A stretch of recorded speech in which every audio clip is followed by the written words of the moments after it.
Hello, and welcome to Life Matters, the program where we engage life issues with critical thinking and a biblical worldview.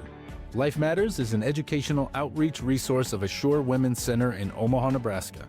We're honored to host a variety of guests within the pro-life movement, each bringing their own unique perspectives, experiences, and backgrounds.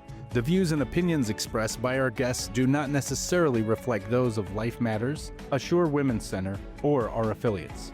Our goal is to foster open, thoughtful dialogue around life-affirming issues and equip listeners to stand for life. Welcome to Life Matters. Today I'm joined by a very special guest, Robyn Chambers, Vice President of Advocacy for Children at Focus on the Family. Robyn leads their work in life advocacy, including the Option Ultrasound and Wait No More programs.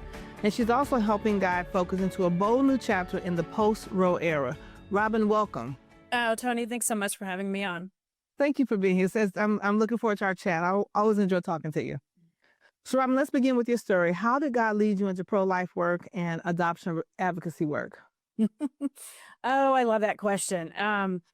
I won't go into all the nitty-gritty details, but I actually was a teen mom and had a very amazing mama, I think really ahead of her time.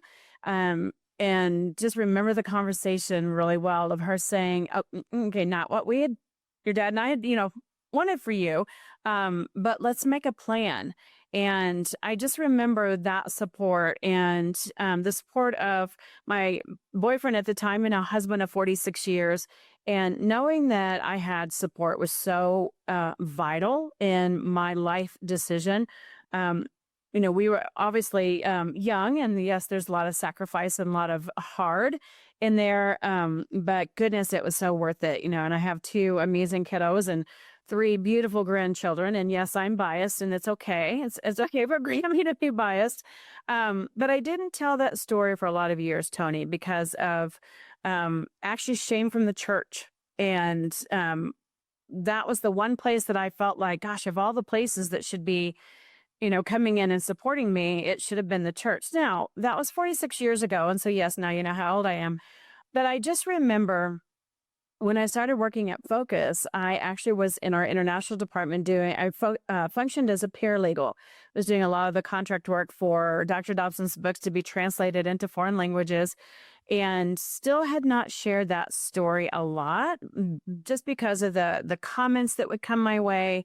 What I felt like was judgment, even though I'd made a decision to choose life and get married. And, I always say I did things backwards. I had a baby, got married, and then went to college. And so it was all the, just the judgment. And this many years later, I know that was just Satan kind of working on me to try to distract me from what I now know is God's purpose for me. And that was to lead the advocacy team. And when I first was approached about praying about coming over here, Toni, I hate to say this, but I actually said no, I wouldn't pray about it because it kind of scared me because I knew I would have to tell my story. And so God got a hold of me, and I fasted and prayed that weekend and knew that God was calling me into this space. And I now tell my story, not in a way to judge the church, but in a way to say, hey, there is opportunity for you to choose life, and there's opportunity for you to have support so that you can do that. And then to work with pregnancy centers so that they can meet those women at their point of need has been one of the greatest joys of my life. And the foster care side of it, my husband and I have custody of our 2 oldest grandkiddos and learned more about that area than I ever cared to. But I know that they were in a safe place because they were with their granddad and I. But I can now say our son is sober and making great decisions and has fallen back in love with the Lord and is reconnected with his kiddos. And so I tell the story now because of God's redemption. And I think that's what we need to remember anytime we have something in our lives that we feel like is something to hide. God uses that for his glory, and God uses that to show his redemption. And so I tell my story loud and proud now to show his redemption in my life. Good. Thank you for sharing your story. And I've heard your story before, even the part that you left out. And I always, it never gets old. Once again, just talking about God's redemptive power, and even addressing, sometimes the shame that some people may feel from church. I think that's changing a little bit. But there are some that probably would think that it doesn't. And I think that's one thing we have to keep in mind. We have to create a safe place for girls to turn. And so often, if it's not the church, it perhaps might be a pregnancy center like Assure or others across the nation where girls feel like they're not being judged and they can come and get answers and they can find the support that they need when they sometimes don't feel like they can get it from their families or perhaps their church. So, Absolutely. And I agree. I think church, I'd love to see church become the first place yeah. that they think of when they're in that situation and not the last place. And we have an opportunity. I think, you and I have been in this work for many, many years, but we have an opportunity and maybe even a responsibility to help pastors understand how they can play such a pivotal role in her decision and that church becomes her safe place. Absolutely, absolutely. Robyn, can you share what your role of Focus on the Family entails and how your department fits into the broader mission of Focus? Oh, I love that. So it will be celebrating our 50th year, Focus on the Family's 50th anniversary in 2027. And I can say from the very beginning that the sanctity of human life has been part of our DNA from the very beginning until, today. And even in the transition where Dr. Dobson retired and Jim Daly took on the presidency role, that never changed. That is one of our key pillars. Marriage, of course, and parenting, but the sanctity of human life has always been a part of who we are. And so when I took over the department, we were kind of doing just two little bitty things, and I say little, but we were working with pregnancy centers, but we really weren't doing we weren't as robust as what we are now. And Focus for many, many years did benevolent resources, and those were the little booklets that you probably ordered, years ago at your center, Tony. And we did that across the United States. And then about 21 years ago, the question was asked, what can Focus on the Family do, knowing that this, sanctity was a part of who we are? What can we do to help drive down the number of abortions in the United States? And the answer was ultrasound. And so that began 21 years ago, our Option Ultrasound program. And that's working with pregnancy centers across the U.S. To get brand new ultrasound machines. And so I find it interesting, when we first started that, we said, oh, it's only machines and we have a definite beginning, definite end. And it literally was supposed to be a 6-year program. And here we are, 21 years later, because God opened up doors that we never thought we would walk through. And so Focus has kind of joined this big national movement of pro-life. And it is specifically to impact and equip pregnancy centers to meet women who are being targeted by abortion providers. They're being exploited. And so God has just opened so many doors for us in this space, in the pro-life space. We do ultrasound machines, nurses trainings for sonography training, nurse salaries for extended hours so that you can reach women in the evenings or, maybe on a Saturday because they're working or they're in school and they can't come in during the day. And God is just opening up all these doors. And the beauty of that is we're doing this together. We don't have to be all things to all people. We can come in and support pregnancy centers. You all are on the front lines, and we just get the joy of coming in behind you. And that has become such a key part of who we are at Focus on the Family. And when I'm able to stand before a donor and tell them what you all do, the joy that I see on their faces when they know you've helped a center in my city or you've helped a center in my state, that has been so exciting to see because we get the opportunity at Focus to brag on what you all are doing. And we have donors who really didn't even know what a pregnancy center does. Yeah. And so this has been an opportunity for us to educate our constituency to say, get involved at your local pregnancy center. Guess what? They desperately need you. And it doesn't mean you have to be in a counseling room. I have people that go, oh, I could never do that. I'm like, but you can give, you can walk at their, at their Walk for Life. You can go to their banquet. There's so many things you can do. And so that's been fun, to be able to kind of introduce our constituency. And then on the flip side, the foster care and adoption, just letting people know, Focus is very involved in the foster care world. and it is to bring awareness of the children currently in foster care. There's over 360,000 kiddos in foster care right now. 90,000 of those are available for adoption. For whatever reason, parental rights have been terminated. There's no extended family that are able to adopt those kiddos. Focus has an opportunity to get in front of churches to say, there's 300,000 churches. Toni, I'm not a mathematician, but I can figure that one out. One in every third church could impact a child for life. Yeah. And introduce them to the giver of life, introduce them to a savior. And so that is such a core piece of who we are at Focus. Yeah. I think sometimes people don't realize, how involved in Life Matters Focus on the Family is. At least most of the people that I talk to don't really realize that. So thank you for sharing that. And we meaning Assure, has certainly benefited from Focus on the Family through your Option Ultrasound program. That has truly been a blessing to us as well. So. Life Matters is the program where we engage life issues with critical thinking and a biblical worldview, and it is a ministry of Assure Women's Center. Assure Women's Center is a nationally recognized pro-life pregnancy center based in Omaha, Nebraska. Did you know that you can connect with Life Matters online? You can find all of our previous episodes to review for yourself or share with the people in your life by visiting firststeptolife.com/Life Matters, or on Facebook at First Step to Life Omaha. Sharing our episodes and encouraging us with a positive comment is a completely free way that you can help us get the pro-life message out to more people. So, Robyn, how has Focus on the Family reevaluated its priorities in this new post-Roe landscape?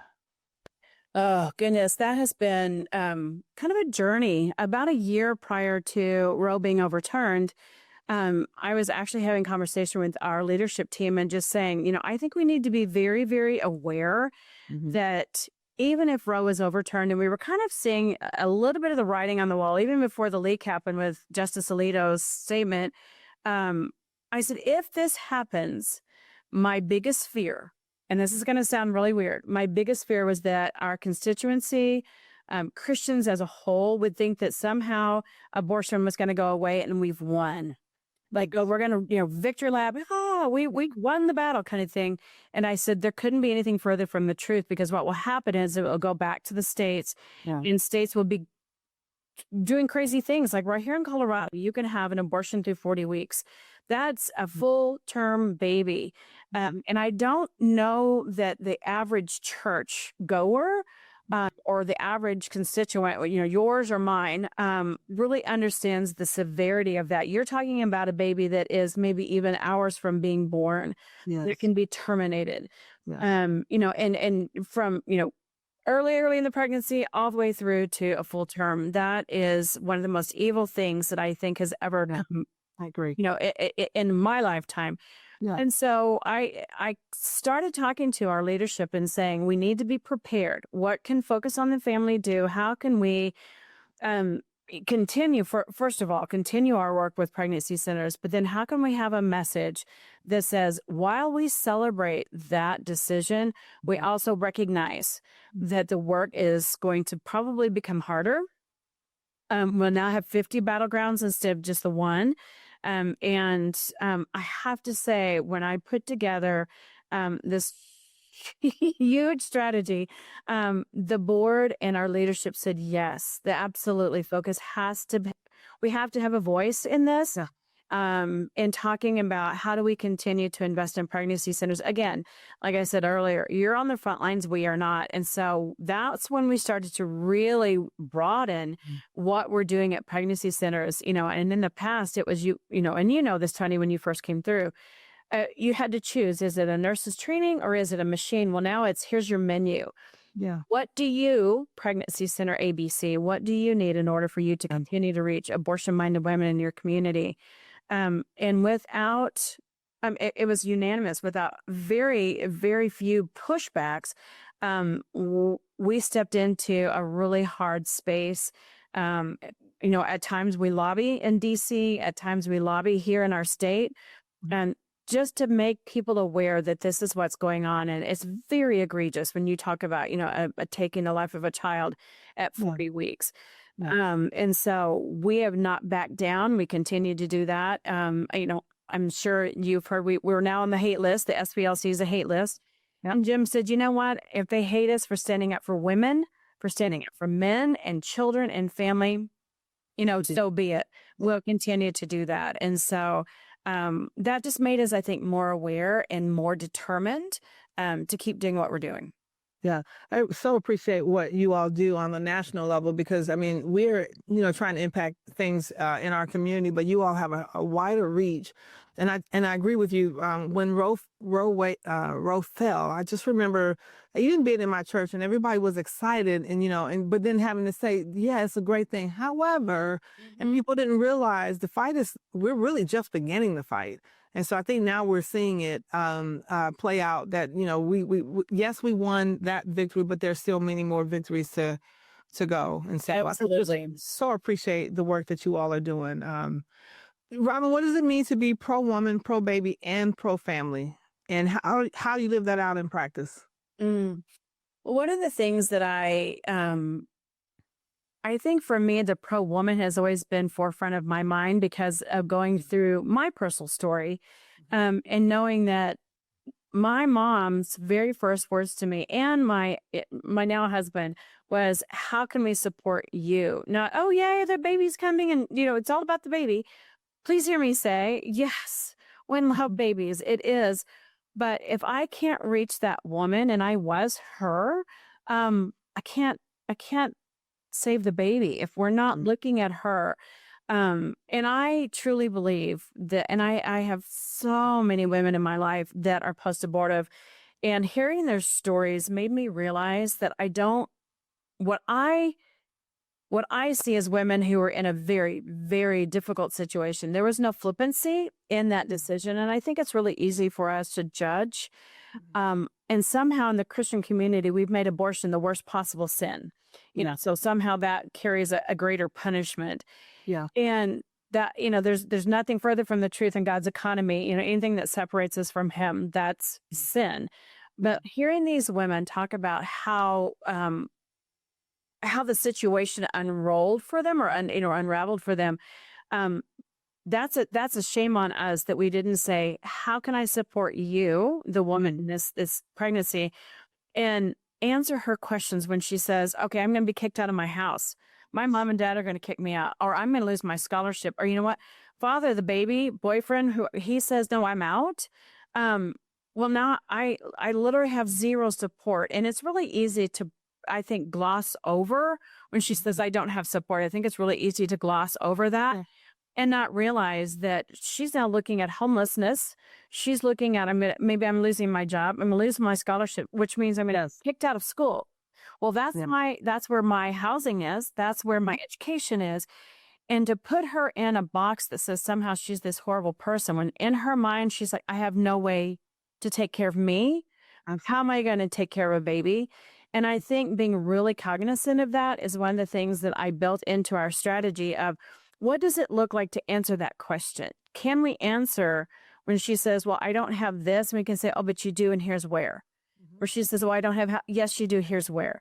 And so that was one of the things that was so near and dear to my heart, was taking care of that woman. In fact, I was in Washington, D.C. in March for the Defund Planned Parenthood lobbying day, and I had the opportunity to talk to 2 congressmen, and I just said, hear me say, yes, I'd love to see Planned Parenthood defunded, but what I'd love to see even more is that you reallocate that money for programs for women, specifically for women. What does it look like for her to have safe, affordable housing, safe, affordable childcare, maybe continuing her education so that she can have a job that allows her to take care of her child? What does it look like for businesses to reserve remote assignments for her while she's in her pregnancy so she doesn't have to worry about childcare? What does it look like to give her and her child medical care for 5 years? That type of thing. And so having those conversations at the highest levels of legislation, but all the way down to what does it look like for our churches to provide some of that as well. That to me is pro-woman, because I'm looking at her and saying, this is about you and how can I support you, and not making it just about the baby. But then also, Tony, not leaving out the father of the baby. And, and here's the other thing, not necessarily that they have to get married and that fixes everything, but coming alongside him to say, you have a responsibility to this child and you can co-parent and you can co-parent well. And goodness, here's all the resources you need to do that. And so I think meeting them at that point of need before the baby arrives is so key to supporting them long term. Absolutely. One of the things that I think pregnancy centers get accused of is that we're just for the baby. Pro-aborts like to say that, we're just for the baby, which is not true, because we can't reach that baby if we don't reach that young lady. Right. And so often, like you said, just helping people to see that young lady where she is, being empathetic, put yourself in her place. So we talk about, addressing fears that the young lady has. She has a real fear that she's not going to have a home, or that, boyfriend might leave her, or parents may put her out. And so those are real fears that young ladies are contemplating. And I think sometimes we forget, that it's not just for us, it's a decision she's choosing to perhaps abort. But for that young lady, her life, she's just at a crossroads. She doesn't know what she's going to do. Right. Well, and even if she does make the decision to have an abortion, of course, that breaks her heart, and it breaks the Heavenly Father's heart. But are we there for her after? Yes. When she is grieving, there's still that loss, even though she made that decision. Are we pointing her to the one who can provide hope and healing, or are we judging her? And so are you a safe place at a pregnancy center? Yes. Yeah. Yes. And same thing with the church. Is that a safe place for her to say, I'm hurting. I regret that I did this. Yeah. And again, providing that hope and healing. And we know, Absolutely. Toni, that hope and healing comes from who she is in Christ. Yes. But in the midst of her grief, does she know that? Can we have an opportunity to surround her with love and not judgment, and walk that journey through with her as well? Absolutely. And also, too, the studies will show that if a young lady has had one abortion, the likelihood of her having a second is greater. Mm-hmm. And so just being there, like you said, just to catch her, even if she does, we want her to be restored and forgiven, and her life to improve as well. So great. Wow. Robyn, you talked a little bit about the Option Ultrasound program, and you've had some great success with that. Can you tell our listeners a little bit more about the program, like how it works and how pregnancy centers can get involved? And perhaps as a pregnancy center, someone may know of a pregnancy center that might need some help from Option Ultrasound. Yeah, like I said, when we first started 21 years ago, it'll be 22 years in January, it really was just, hey, let's show the woman what's going on in her body. Let's, have that ultrasound available for her. And so what I loved about this was at that 6-year mark when we thought we were done, the team at the time took an entire weekend away, and we fasted and prayed and said, God, are we done? If not, what are we supposed to do? And so this has been bathed in just prayer and, really seeking the Lord's divine direction. And so we said, it's so much more than an ultrasound machine. And at the time, it was kind of come one, come all, kind of thing. And so we really started looking at, if Focus was going to have a greater impact into driving down the number of abortions in the United States, where did we need to go? And so we did change the program. And as you know, being one of our site representatives, there's a list of requirements. And Toni, that's not a way to shame any pregnancy center, because here's one of the things we say. I don't care if you're small, medium, large, extra large.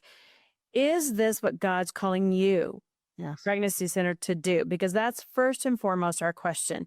If God's not calling you into this and he's calling you to do something else, obey and do that, and do it really well. Yes. Not everybody is called to, become a pregnancy medical center where you're offering, all these medical services. And so those requirements are on our website, right on the focusonthefamily.org, and you go to the pro-life tab. So pregnancy centers can kind of look at that, and it's a way for them to assess themselves. Are we ready? Maybe we have a few things we need to do, and that's one of the things that we can help with as well. And so after that 6-year kind of the reset, if you will, we started looking at how can we continue to invest in pregnancy centers in high abortion communities. And that is not to say the others are not valuable. Please hear me say that. But knowing that we have limited funds, and knowing that we have a stewardship to our donors and stewardship to the Lord, how are we spending those funds, and are we spending them wisely? But from that, we're like, but we want to serve all pregnancy centers. And so what I love is we've continued to really make, I would say, some of the most robust pregnancy center resources free to any pregnancy center. Those are all videos now. We've turned those booklets into videos, and there's so many free resources for those who are saying, we don't want to be medical. Right. That piece I love. But then going into the Option Ultrasound, we're like, how can we really impact when a center says, well, I don't need a machine. Goodness, I need nurses trained.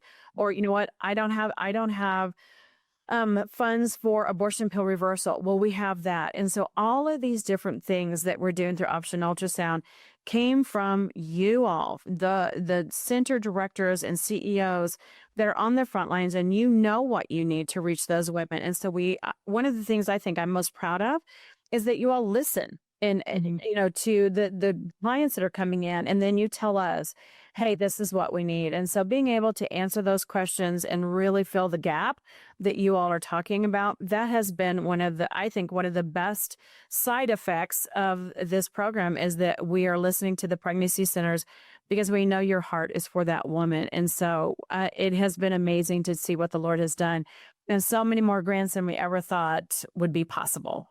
Yeah, it's you mentioned that I'm a site rep. It's been fun for me to go out and see other centers, and because when I'm out, as a site rep, I'm learning things that we can use here at Assure as well. And so it's just been a blessing for me to kind of partner with Focus on the Family in that arena as well, just to be able to get out and see other centers, and they impact me. I hope I impact them in some way as well. Please join us next week for part 2 of our interview with Robyn Chambers.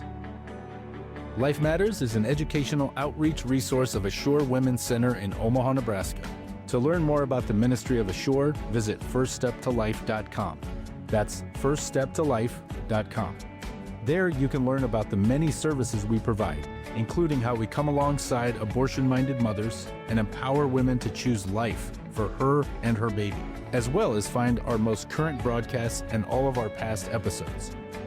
You can also find information on our website about how you can partner with us in the life-saving work of Assure. Again, thank you so much for listening to Life Matters. Join us again next week at the same time right here on BOT Radio Network.